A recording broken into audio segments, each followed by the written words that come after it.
I'm Norman Robinson, and welcome to Affordable Housing Matters. We are rolling into tax season, and for some, this could be the time to catch up on bills, purchase a new vehicle, or put a down payment on a new home. Today, we sit down with an organization that specializes in serving the financial needs of families in New Orleans. Also, here's an important heads up. The EPA has mandated new changes that can affect safety of every household in our area. You don't want to miss that. We have an informative show planned for you today, so don't go far. Is it okay to call you Mom? Of course you can.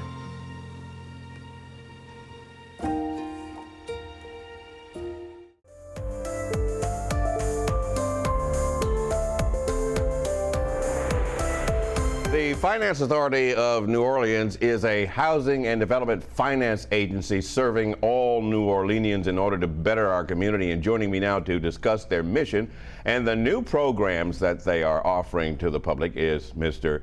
Damon Burns, Executive Director of the Finance Authority of New Orleans. Welcome back to Affordable Housing Matters, Mr. Burns. Thank you for having me, Mr. Roberts. And you were telling me just before we started to record that you have rebranded the Finance Authority of New Orleans. And what's that all about?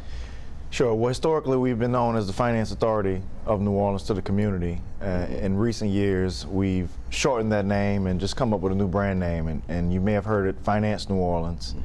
And we're going to start pushing it out more and more to the community. But it's just a function of where we are in modern times. You know, we spend a lot of time in the public and private sector.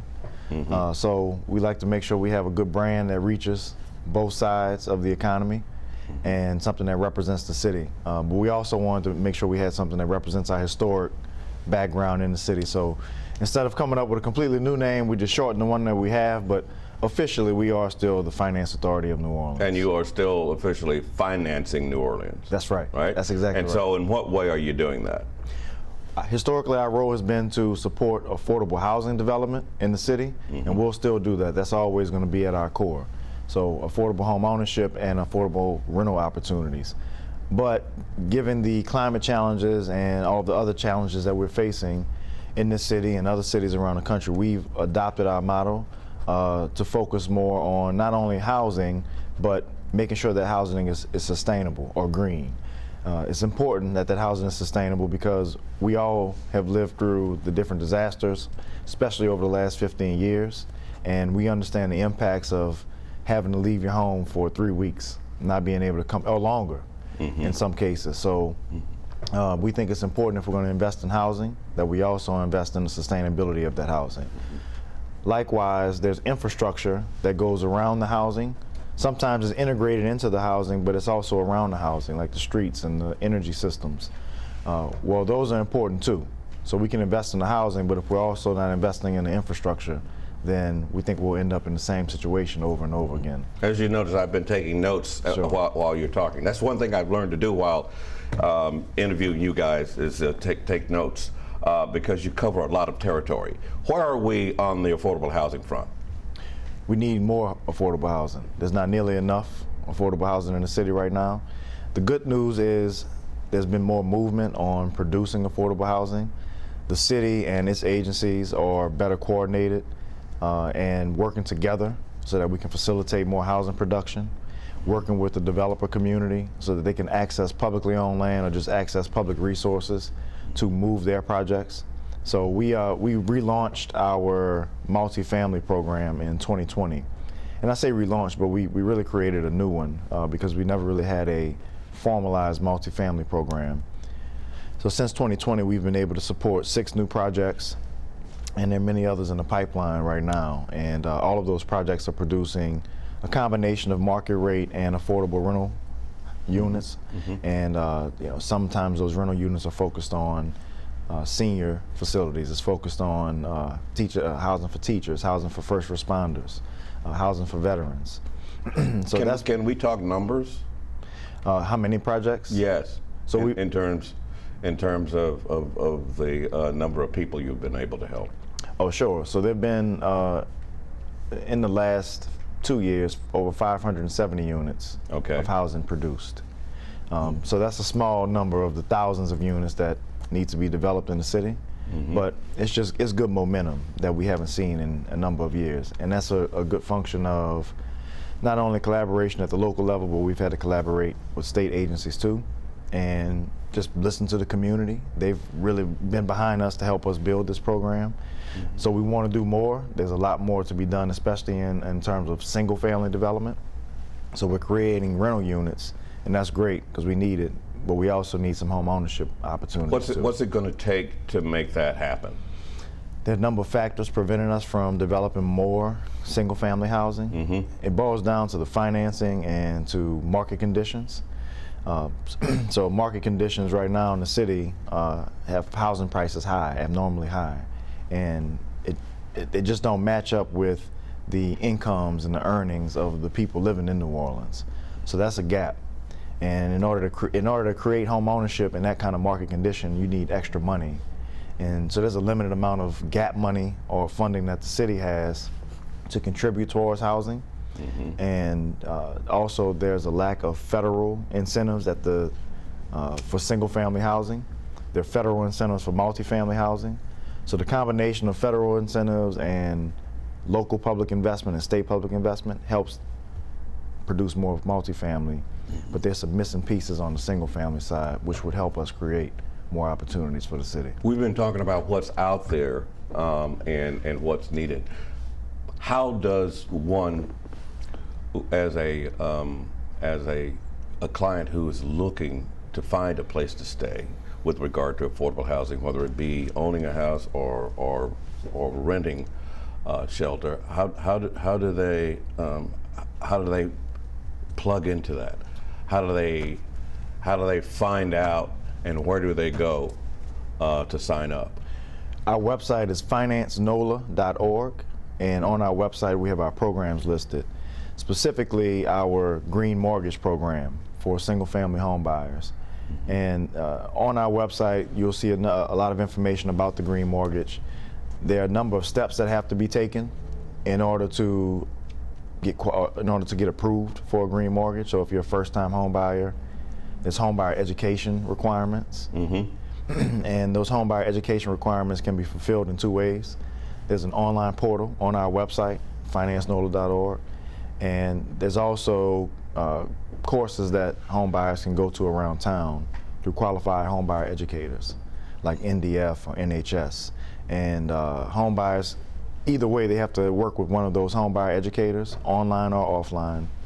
And then the next step would be to work with a lender and a realtor in order to walk through the normal process of buying a home. So our website is the origin point, and in the coming months, homeowners will also be able to start their application directly online with us.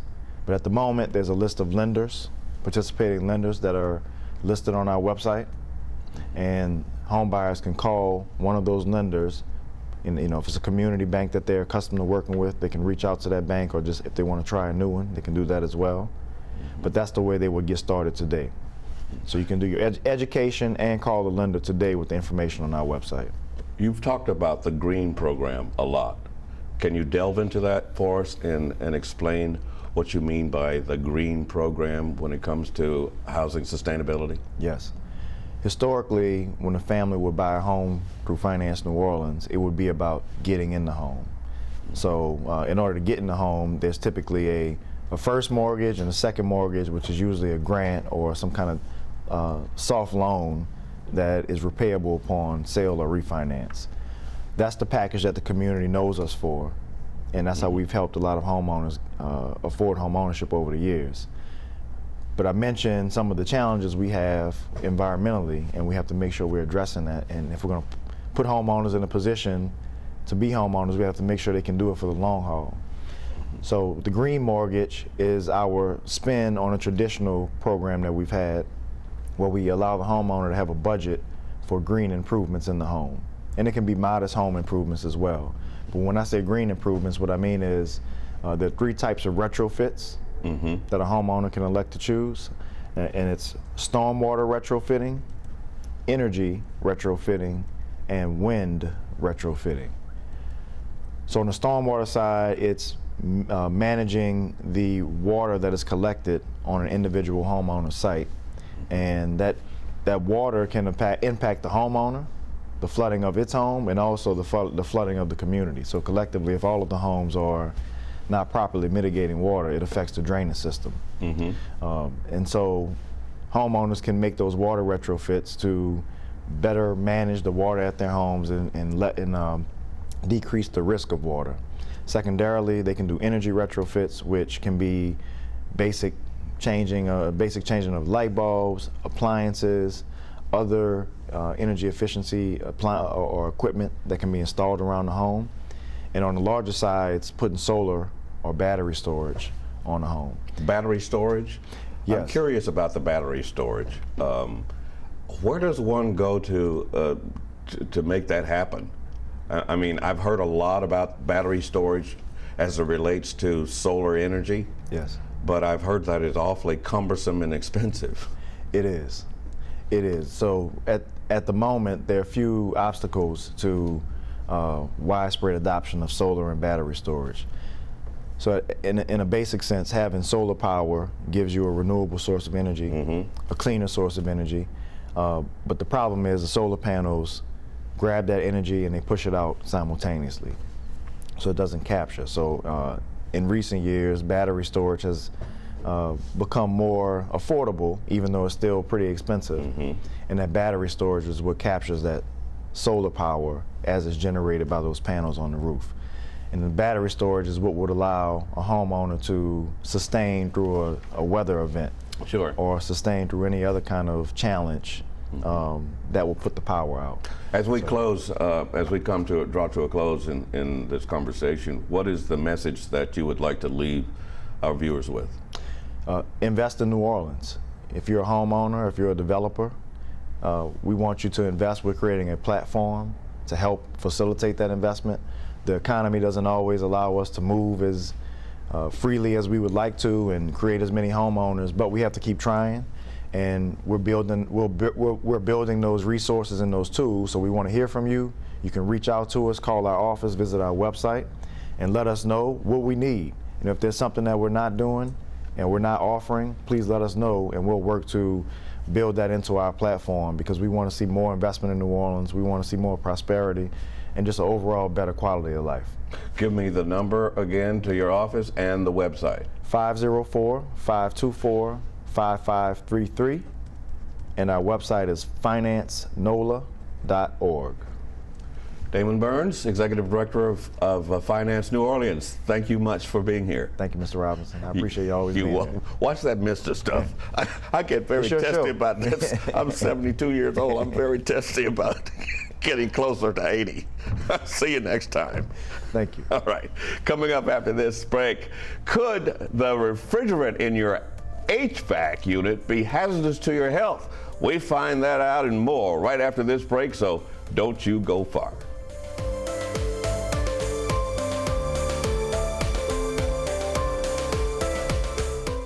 Women know how to get things done. Invest in women and girls, and they will do the rest. Join us at care.org/women-know-how.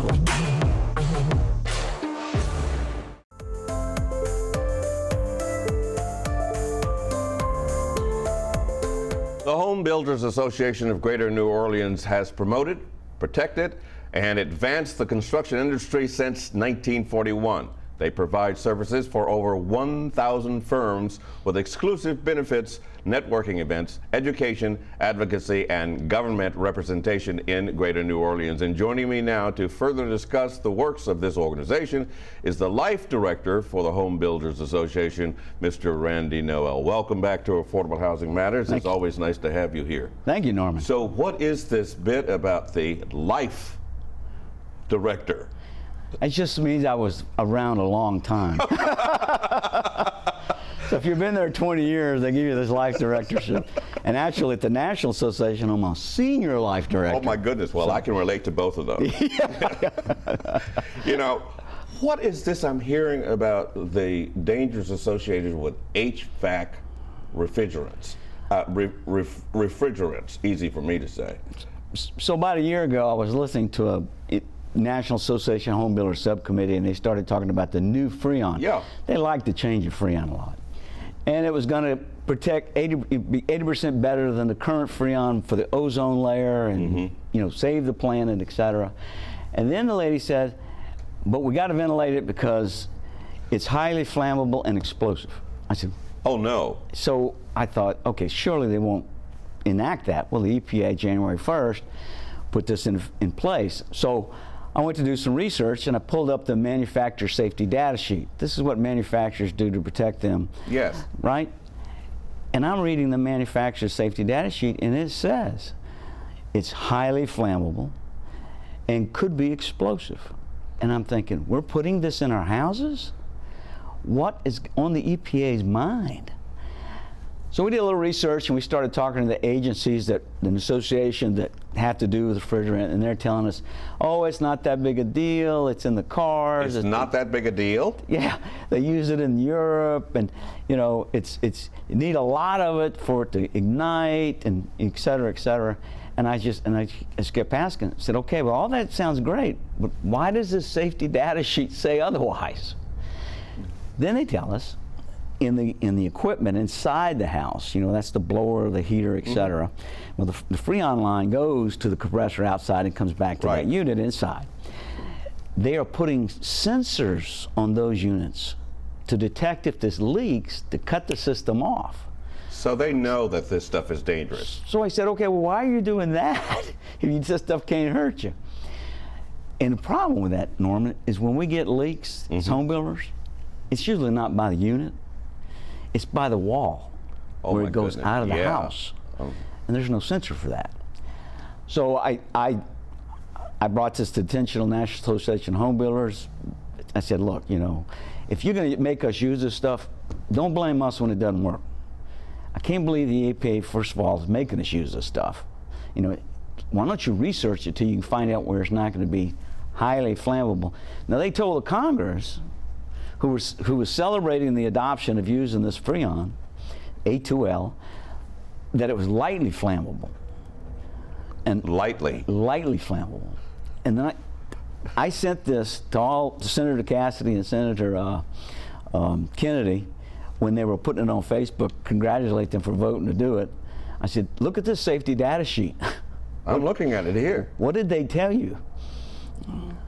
I said, it plainly says highly flammable and explosive. I said, so anyway, we're trying to get the EPA to delay the adoption of it. So what was the reaction of our congressional delegation when you showed them, when you took this data? It plainly says here, hazardous statement, H220, extremely flammable gas, H280, contains gas under pressure, may explode if heated. So completely dark. And I know what's happening is all these agencies that were promoting this, the manufacturers, et cetera, they're telling them, you got to have so much of this stuff to explode or ignite. It's not that big a deal. They use it in the cars. They use it in Europe. It's not that big a deal. And I just kept saying, seems like a big deal to me. So again here, this is a situation of dollars over safety. Actually, I think it's saved the planet over safety. Really? Yeah, because it's going to. How so? So this Freon is 80% less damaging to the ozone layer than what we're using. That was the motivation to put it in place. Okay. All right, but I don't know why they didn't just wait till they found something that wasn't highly flammable or explosive. So my question to you then is there some consumer safety or consumer advocacy organization that you can align yourself with to fight this? Well, the National Association of Home Builders has a resolution to support delaying it or holding harmless the air conditioner man, the builders, the code inspectors, if something were to happen, and hold the manufacturers responsible. So what's the likelihood that they will take the easy way out, just hold the construction part of this whole thing? Well, that's it. At the end of the day, that's who gets blamed. Look at lead paint. Look at asbestos. The manufacturer needs to be responsible for this stuff, whether it's safe or not. They're starting to talk to us about ventilating the houses just in case, et cetera, et cetera. And I'm thinking, this So are you optimistic or pessimistic about a positive outcome here? Well, as I researched it, it looks like there's other manufacturers coming out with products that are not highly flammable and explosive. They're just not on the market yet. Well, thanks for the heads up. You're welcome. I mean, we are as consumers, especially in the housing community, facing some drastic challenges. Not only this with the HVAC refrigerant, but also catastrophic home insurance. I mean, well, we're watching Citizen quote people $20,000 up from $3,000 on their homes. They're going to lose their homes because they can't afford the escrows on the insurance. This is a huge problem. Then you have the flood insurance program that, with risk rating 2.0, is astronomically raising our rates here in Louisiana. yeah, our flood insurance just went up. You put those, and if you already got a flood insurance, you're only going up 18% a year. Yeah. But if you get a new house or new policy, it's immediately that number that's on there, which people who are in the X zone, for example, not the special flood hazard area, we're paying $600 a year. They're getting their quotes at $3,400 a year now, outside the special flood hazard area. It's $300 a month, and then you get your property insurance on top of that, and you could be paying almost $1,000 a month in escrows for insurance. So this whole thing, and then I just lived through Ida. Yeah. I had a great deal of damage at my house, and had a lot of people I built houses for that got damaged. Adjusters couldn't get on site for almost 3 months. Adjustments came out. They weren't capable of getting houses fixed at those numbers. They had to hire somebody to either the contractor, the public adjuster, or even attorney to fight with the insurance company to get those adjustments up. Finally got the adjustments up. Finally start the work. All the money goes to a mortgage company. Then you got to wait for the mortgage company to send the money to pay the contractor, which will stop the work. It was taking 18 months to get people back in their houses. It's just systems are broken. So as director of the life director for the Home Builders Association, what are people to do? Well, here's what I think. And first of all, we'll always fight this flood insurance issue because we're the tip of the spear. Yes. Right. Mm-hmm. We need a national catastrophic fund. We got wildfires in the West. We got earthquakes. We got blizzards. We got flooding in Colorado Springs, West Virginia. Look at California recently. Look at the snow loads in California. The catastrophes seem to be accelerating and being worse and worse. Now, whether that's attributable to climate change or not, I don't know. But we just know that the reality is that it does exist. Yeah, absolutely. Well, and the reinsurance companies who back all these insurance companies up are raising their rates because they're getting hit so hard with all these catastrophes. Well, I think if we take a little bit of money from everybody that got like a federally backed mortgage, and anybody else that doesn't want to participate, put it in a fund. We have 50 million federally backed mortgages in America. 50 million. 50 million. $35 a month from that 50 million is $22 billion a year. Now we do away with the flood insurance program. Okay. The National Catastrophic Fund becomes the backstop to the property insurance companies in each of the states that continue to be governed by their commissions of insurance, etc. But when we get these huge catastrophes, this National Catastrophic Fund kicks in. Now this has been kicked around before, as I recall, and it went nowhere. What makes you think that it might have legs this time? If climate change is legitimate, and these catastrophes are accelerating and are more damaging than they have been in the past, and we've got, you look at Alabama and Mississippi last week. Yeah. Oh my God! When I think about what happened in Mississippi, it's unfathomable. Yeah. But that's the kind of disasters we're seeing all over the country. We need to prepare our country to answer and be able to get disaster relief to our victims faster than we're doing it. This is ridiculous. 18 months to put people back in the house. You know, I get the sense that you think that we have a system that's broken. Oh yeah. It's fundamentally broken. Absolutely. It's Katrina. We fixed a lot of things since Katrina. Katrina was a complete disaster. Yes. All the way across all levels of government. We were a lot better than we were then, but we're still not getting the relief back to the victims that need the money, you look at the flood in Baton Rouge, those people are still waiting on money. Yeah. We need to redo this whole system. And in talking about redoing things, perhaps we need to redo the way we restructure the way we construct our buildings. And, Well, I'll tell you, we after Katrina, we adopted a statewide uniform enforced building code and had it up and running in 2 years. The insurance companies came back because they were celebrating we did that, because we had nothing before that. I mean, some municipalities had building codes, but it was nowhere near as robust. Does that include retrofitting for the roof? Well, here's what I'll tell you. January 1st this year, the code that went into effect seals the roofs. Wow.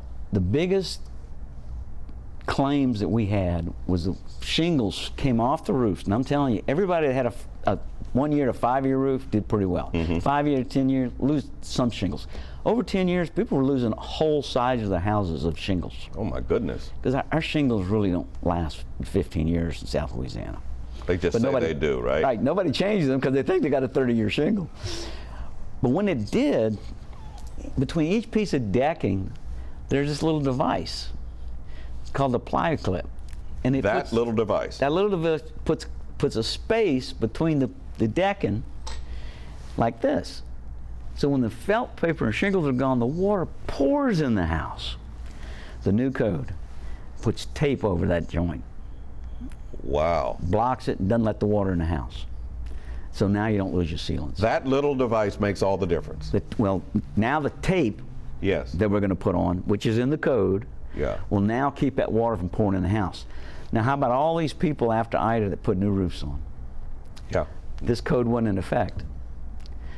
Now, in 10, 15 years, they'll have the same problem unless there's an organization called the Institute of Business and Home Safety. They have a program called Fortified Retrofit. They will actually come in and oversee a closed cell foam insulator, get in your attic and spray between these joints. And then he'll spray down the rafter to the top plate. So that's something we could do now. Do now. Wow. That will seal the water from coming in. Not only that, it helps hold the roof decking down, and it helps hold the roof onto the house if you don't have those clips.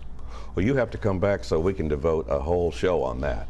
Oh, it's a great idea. And Yeah, trying to get the grant program that you're talking about to focus on that. Because as far as taping the roofs, re-roofs, and new roofs, we're going to be fine under the code. Well, thank you. You have been a fount of information, as you always are. Thank you, Norman. Thanks You're for giving me a welcome. chance. We would again like to thank both of our guests for joining us on our program today. And remember, if you would like to rewatch this or any past episodes of our program, please scan the QR code on the screen. That will take you directly to WLAE YouTube page, where all our programs are available to be viewed at your leisure. I'm Norman Robinson, and we will see you next time right here on Affordable Housing Matters.